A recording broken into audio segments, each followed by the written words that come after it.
1965 में 18 साल के आर्नोल्ड ने एक सपना देखा था और वो सपना था दुनिया का सबसे बड़ा बॉडी बिल्डर बनना। मगर आर्नोल्ड के फादर ये नहीं चाहते थे और आर्नोल्ड को ऑस्ट्रिया की मिलिट्री ज्वाइन करनी पड़ी।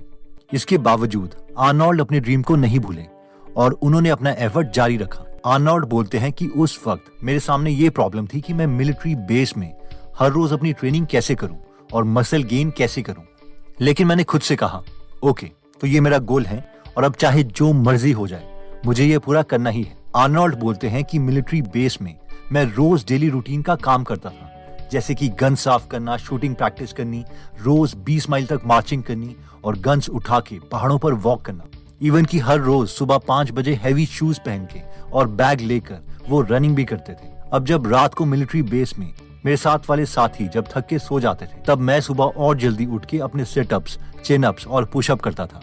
कुछ महीनों के बाद आर्नोल्ड को जूनियर मिस्टर यूरोप चैंपियनशिप में पार्टिसिपेट करने का इनविटेशन आया, लेकिन वो मिलिट्री बेस छोड़ के नहीं जा सकते थे क्योंकि वो एक नए रिक्रूट थे जिनकी बेसिक मिलिट्री ट्रेनिंग चल रही थी। अब आर्नोल्ड के पास 2 ऑप्शंस थे, या तो वो मिलिट्री के रूल्स फॉलो करते या अपने ड्रीम को फॉलो करते, और उन्होंने डिसाइड किया कि वो इस कंपटीशन में पार्ट लेंगे जिसके कॉन्सिक्वेंसेस बुरे हो सकते थे। पर सवाल ये था कि वो कंट्री छोड़ के जाएंगे कैसे, क्योंकि उस दौरान वो अपनी कंट्री नहीं छोड़ सकते थे। फिर आर्नोल्ड ने प्लान बनाया कि वो फ्राइट ट्रेन्स में जाएंगे, यानी माल गाड़ी में छुप के जाएंगे, क्योंकि उसमें बॉर्डर्स पार करने पे बहुत कम चेकिंग होती थी। इसके लिए उन्हें अपने डेस्टिनेशन तक पहुंचने में 26 आवर्स लगे, जबकि अगर वो नॉर्मल रूट से जाते तो उन्हें सिर्फ 4 घंटे लगते। कंपटीशन वाली जगह पहुंचने के बाद आर्नोल्ड ने रियलाइज किया कि उनके पास तो कोई जिम क्लोथ्स है ही नहीं। इसलिए जैसे ही उनसे लाइटर वेट कैटेगरी वालों की पोजिंग खत्म हुई तो उन्होंने एक लड़के से रिक्वेस्ट करी कि वो उन्हें अपने ट्रंक्स यानी पोजिंग अंडरवेयर दे दें, और उन अंडरवेयर्स को पहन के ही वो स्टेज पर उतर गए। आर्नोल्ड काफी थके हुए थे, इसलिए उनकी पोजिंग बहुत ही सुस्ती भरी थी, लेकिन जब भी वो पोज करते तो वहां पर बैठी ऑडियंस बहुत ज्यादा चिल्लाती। आर्नोल्ड वही पोज करते जो ऑडियंस को ज्यादा पसंद आ रहे थे। फिर विनर्स के नाम अनाउंस हुए। नंबर 3, नंबर 2 और फाइनली नंबर 1 पर आर्नोल्ड का नाम था। आर्नोल्ड ये कंपटीशन जीत चुके थे। आर्नोल्ड को अब डर लग रहा था कि वो वापस मिलिट्री कैंप में कैसे घुसेंगे। उनका प्लान ये था कि वो ट्रेनिंग के बीच में चले जाएंगे और किसी को कुछ पता नहीं चलेगा, लेकिन उन्हें मिलिट्री बेस पहुंचते ही पकड़ लिया गया और 1 हफ्ते के लिए आइसोलेशन सेल में डाल दिया। लेकिन आर्नोल्ड को ज्यादा फर्क नहीं पड़ा, उन्हें बस अपने ड्रीम को पूरा करना था। 1 हफ्ते के बाद आर्नोल्ड को ऑफिसर्स ने बुलाया, क्योंकि उन्हें पता चल गया था कि वो कंपटीशन जीत गए हैं। पहले सब ऑफिसर्स ने उन्हें बहुत डांटा, लेकिन आर्नोल्ड ने अपनी जीत का सारा क्रेडिट आर्मी की ट्रेनिंग को देना स्टार्ट कर दिया। उसके बाद उन ऑफिसर्स ने आर्नोल्ड की हेल्प करने की सोची, बट ऑफिशियली उन्हें इस इनडिसिप्लिन का कोई एक्शन तो लेना ही था। इसीलिए आर्नोल्ड की ड्यूटी किचन में लगा दी गई ताकि अब वो आलू और सब्जी छीले। आर्नोल्ड को पता था कि ये उनके लिए एक वरदान था, क्योंकि वो वहां पर अपनी बॉडी की प्रोटीन रिक्वायरमेंट्स को पूरा कर सकते थे और साथ में उन्हें हर रोज बाकी मिलिट्री कैडेट्स के मुकाबले 3 आवर्स एक्स्ट्रा मिलते थे जो वो अपनी ट्रेनिंग को देते। और आर्नोल्ड बोलते हैं कि इसी की वजह से उन्होंने मिलिट्री बेस में 25 पाउंड मसल्स गेन की, जिसकी वजह से वो फ्यूचर में मिस्टर यूनिवर्स जीते और 7 बार मिस्टर ओलंपिया बने। तो पॉइंट नंबर 1 कहता है, it's the bold who wins, यानी सपने तो बहुत देखते हैं, लेकिन जो अपने ड्रीम्स पूरे करने के लिए एक्स्ट्रा मेहनत करते हैं, बोल्ड स्टेप्स लेते हैं, जीतते वही हैं। ना जाने और कितने कैडेट्स होंगे आर्नोल्ड के साथ जिनके सपने कुछ और होंगे, लेकिन हम सब ने आर्नोल्ड का नाम सुना है, ना कि किसी और का, क्योंकि उन्होंने बोल्ड एक्शन लिए थे। नेक्स्ट पॉइंट कहता है कि ट्राई डिफरेंट थिंग्स। क्या आपने कभी डिटेल में सोचा है कि क्यों एक कंपनी या इंसान बहुत ज्यादा ग्रो कर लेते हैं लेकिन बाकी कंपनीज और बाकी लोग उतने ज्यादा ग्रो नहीं कर पाते? इसका आंसर सिंपल है, they keep on trying new things. दुनिया के सबसे अमीर इंसान जिन्होंने अपनी हाई पेइंग फंड मैनेजर की जॉब छोड़ के अमेज़न कंपनी खोलने के लिए एक बोल्ड स्टेप तो लिया, लेकिन इसके बावजूद वो एक्सट्रीमली सक्सेसफुल तब बने क्योंकि उनके पास दूसरी क्वालिटी थी, और वो थी ट्राई डिफरेंट थिंग्स। अमेज़न के बारे में हमें से मैक्सिमम लोग सोचते हैं कि ये एक के बाद एक फेमस नई बिजनेस लाइंस लॉन्च करता रहता है। क्या लकी लोग हैं यार। और ये सच भी है, क्योंकि अमेज़न के ई कॉमर्स बिजनेस के अलावा अमेज़न के बहुत से और फेमस बिजनेसेस भी हैं, जैसे कि Amazon Kindle, Amazon Audible, Amazon web services etcetera. लेकिन इन नए बिजनेसेस को खड़ा करने के लिए जेफ बेजोस ने बहुत सी नई चीजें ट्राई करी और बहुत से फेलियर्स को झेला। क्या आपने उनके इन प्रोडक्ट्स के बारे में सुना है, जैसे कि Fire Phone, Amazon Destination, Amazon Local, Amazon Wallet, Amazon Local Register, Amazon Music Importer, Amazon Test Drive, Web Pay, endless etcetera.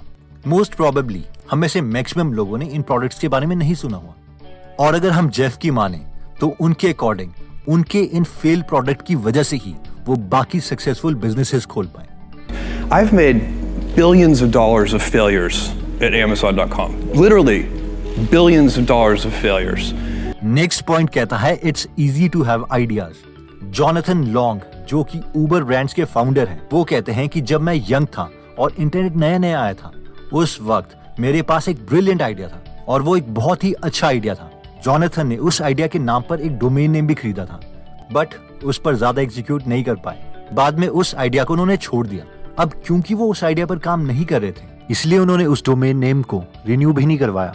कुछ महीनों के बाद उस डोमेन नेम को किसी और ने खरीद लिया और जॉनथन वाले आइडिया को बहुत अच्छे ढंग से एग्जीक्यूट किया और उस कंपनी को $multi-million में बेचा। जॉनथन कहते हैं कि यही होता है, आइडियाज तो सबके पास है। मेरे पास भी वही आइडिया था और मेरे कॉम्पिटिटर के पास भी वही आइडिया था, लेकिन जीता वही जिसने एग्जीक्यूट किया। जेफ बेजोस का भी यही कहना है। आइडिया सोचना तो बहुत आसान है। बहुत से लोग बोल सकते हैं, हाँ यार अमेजॉन कंपनी कुछ नहीं करती, बस यहाँ का सामान वहां करती है। लेकिन एक आइडिया को रियलिटी में बदलने के लिए बहुत एनर्जी और बहुत परसिस्टेंस चाहिए। Easy to have ideas. It's very hard to turn an idea into a successful product.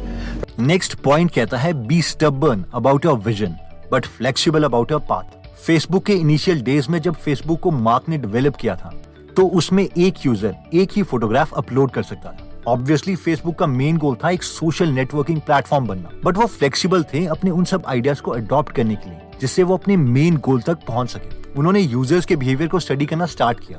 User बार बार अपनी इमेजेस चेंज कर रहे थे, इसलिए उन्होंने रियलाइज किया कि लोग अपने फ्रेंड्स के साथ और ज्यादा फोटोग्राफ्स शेयर करना चाहते हैं, और तभी फेसबुक ने यूजर्स को मल्टीपल इमेजेस फेसबुक में अपलोड करने का ऑप्शन दिया। ये केस इलॉन मस्क के साथ भी ट्रू है। उनका मेन गोल ह्यूमन स्पीशीज को मल्टी प्लैनेटरी बनाना है, और इसीलिए गैरेट राइसमैन जो कि नासा के एस्ट्रोनॉट रहे हैं और स्पेसएक्स में इलॉन मस्क के साथ काम भी कर चुके हैं, वो कहते हैं कि अगर तुम इलॉन मस्क को कोई भी बात बोलोगे तो वो एकदम उसे रिजेक्ट नहीं करता। इलॉन उस पर ध्यान से सोचता है और फिर आंसर देता है, लेकिन हमेशा उसका आंसर इस बात पर डिपेंड करता है कि उसके एक्शन से ह्यूमन स्पीशीज मल्टी प्लैनेटरी बनेगी या नहीं। Measures pretty much every major decision by whether or not it brings the day when we have a self-sustainable colony on Mars sooner or later. तो ये पॉइंट भी यही कहता है कि कोई भी सक्सेसफुल आदमी सक्सेस को पाने के लिए स्टबर्न भी होता है और फ्लेक्सिबल भी। जेफ बेजोस कहते हैं कि हमें अपने मेन गोल को पाना ही पाना है, इसलिए इसके लिए तो हमें ढीठ बनना ही पड़ेगा। लेकिन होता यह है कि जब हम किसी काम को करने लगते हैं, उसमें हमें बहुत सी नई चीजें पता चलती हैं, नई चीजें सीखने को मिलती हैं जो हमें पहले नहीं पता होती। इसलिए हम अपने तरीके को, अपने मेथड्स को बदल सकते हैं। Basically, you need to be stubborn on your vision because otherwise it'll be too easy to give up. But you need to be very flexible on the details because as you go along pursuing your vision, you'll find that some of your preconceptions were wrong. तो दोस्तों इस video में हमने total 4 points देखे, जिसमें सबसे पहला point कहता है it's the bold who win. इस पॉइंट में हमने आर्नोल्ड श्वार्ज़नेगर की स्टोरी देखी थी कि कैसे बॉडी बिल्डिंग कॉम्पिटिशन में पार्ट लेने के लिए जो उनका सपना था, वो मिलिट्री कैंप से भी भाग गए थे और इवेंचुअली मिस्टर यूनिवर्स, 7 बार मिस्टर ओलंपिया, फेमस एक्टर और इवन कैलिफोर्निया के गवर्नर भी बने। नेक्स्ट पॉइंट कहता है ट्राई डिफरेंट आइडियाज। जब भी लोगों से पूछो कि अपने ड्रीम्स के लिए कुछ किया, तो वो एक ही आंसर देते हैं, हाँ यार हजारों बार ट्राई करके देख लिया, कुछ भी नहीं होता, किस्मत चाहिए भाई किस्मत। लेकिन रियलिटी में हमें पता है कि उन्होंने सेम चीज को मैक्सिमम 2 से 3 बार ही ट्राई किया है। लेकिन सक्सेस के चांसेस तब बढ़ते हैं जब हम नई नई चीजें ट्राई करते हैं। नेक्स्ट पॉइंट में हमने देखा था कि एग्जीक्यूशन इज एवरीथिंग, जिसमें हमने जॉनथन के एग्जाम्पल को देखा था कि कैसे 2 लोगों ने सेम आइडिया सोचा, दोनों ने सेम डोमेन नेम भी खरीदा, लेकिन एक ने उस आइडिया को एग्जीक्यूट नहीं किया और हार मान ली, बल्कि दूसरे ने उसे बहुत ब्यूटीफुली एग्जीक्यूट किया और उस कंपनी को $multi-million में बेच दिया। नेक्स्ट पॉइंट में हमने देखा था कि be stubborn about the vision but flexible about the path, जिसमें हमने फेसबुक की केस स्टडी देखी थी कि वो अपने प्रोडक्ट को इवॉल्व करते रहे, अपने मेथड्स को चेंज करते रहे, लेकिन उन्होंने अपने मेन गोल को नहीं छोड़ा। इसलिए ये पॉइंट कहता है कि हमें इतनी जिद तो होनी चाहिए कि हम अपने मेन गोल को पा ही लें, लेकिन हम इतने फ्लेक्सिबल भी होने चाहिए कि अगर उस गोल को पाने के लिए हमें नई सोल्यूशंस पता चलते हैं तो हम उन्हें अडॉप्ट भी कर लें। दोस्तों अगर आप सोचते हैं कि एक्सपीरियंस्ड लोग जो अपनी फील्ड में बेस्ट हैं, उनके आइडियाज हमें इंप्रूव कर सकते हैं, तो हम रेकमेंड करेंगे कि आप उनकी बुक्स पढ़ें। अगर आप हिंदी में फ्री में इन लोगों की बुक समरीज पढ़ना या सुनना चाहते हैं तो आप हमारी गीगल एप्लीकेशन डाउनलोड कर सकते हैं, जहां पर आप नेक्स्ट 365 दिनों में 365 महान लोगों के आइडिया सीख सकते हैं। अगर आप इस एप्लीकेशन में इंटरेस्टेड हैं तो उसका लिंक हम डिस्क्रिप्शन में दे देंगे। आप इस वीडियो को अपने फ्रेंड या फैमिली मेंबर्स के साथ शेयर भी कर सकते हैं जो कुछ डिफरेंट ट्राई करने से डर रहे हैं और जिन्हें ये वीडियो मोटिवेट कर सकती है। एनीवेज दोस्तों, अगर आप ऐसी नॉलेजेबल वीडियोस मिस नहीं करना चाहते तो सब्सक्राइब करने के बाद बेल का बटन जरूर दबा दीजिए।